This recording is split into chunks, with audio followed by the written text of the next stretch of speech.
wabarakatuh, para hadirin yang sudah hadir, terutama yang saya hormati Bapak dan juga Ibu, beserta teman-teman sekalian yang sudah berkesempatan hadir di pertemuan kali ini.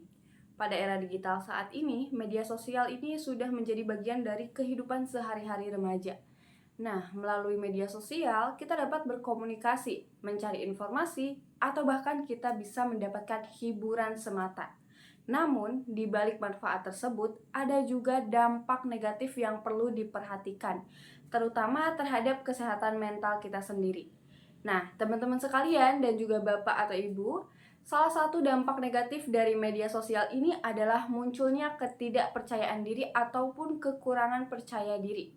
Karena seringkali kita membandingkan diri sendiri dengan progres orang lain ataupun pencapaian orang lain, yang dimana itu akan menghambat perkembangan pada diri kita sendiri. Di media sosial, banyak orang yang hanya menunjukkan sisi terbaik kehidupannya tanpa memperlihatkan proses pedih yang sudah dilewati oleh orang tersebut.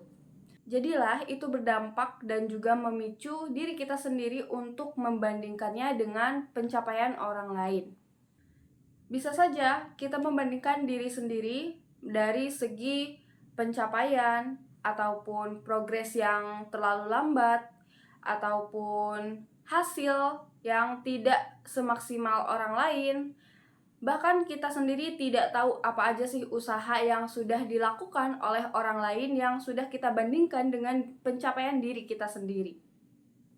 Maka dari itu, media sosial juga bisa menjadi tempat terjadinya cyberbullying atau juga perundungan digital. Nah, komentar negatif di kolom komentar itu mungkin bisa jadi menjadi penghambat untuk diri kita sendiri agar lebih berkembang. Tapi ada juga yang menjadikan komentar negatif tersebut menjadi motivasi agar mendorong diri kita untuk tetap berprogres. Ada juga sebagian orang yang menganggap komentar negatif itu sebagai motivasi untuk mendorong diri kita sendiri untuk berprogres, untuk tetap menambah ilmu, menambah wawasan. Tapi dari banyaknya orang yang menganggap komentar negatif menjadi motivasi, lebih banyak orang yang menganggap komentar negatif itu sebagai gangguan psikologis. Namun di satu sisi, selain sisi negatif, ada juga sisi positif, yang dimana kita bisa menambah wawasan. Karena jangkauan media sosial itu sangat luas, kita bisa mencari informasi lebih banyak, terus juga kita dapat belajar mengenai ilmu-ilmu yang kita tidak pelajari di dunia nyata, tapi kita bisa mencari di dunia media sosial itu sendiri.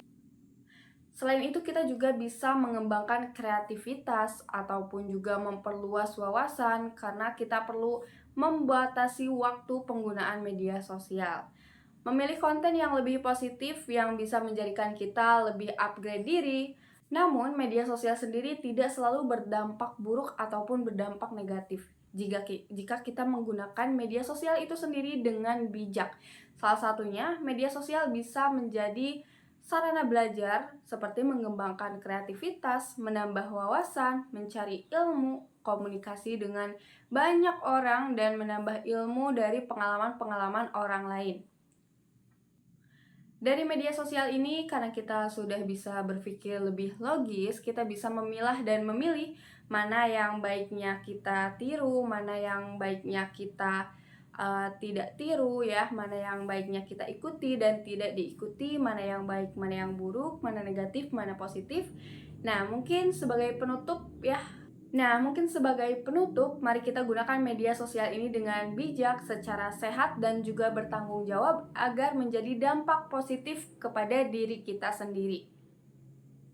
Terima kasih buat teman-teman, buat Bapak dan Ibu yang saya hormati yang sudah berkenan hadir di pertemuan kali ini. Semoga kita bisa bertemu lagi di pertemuan berikutnya.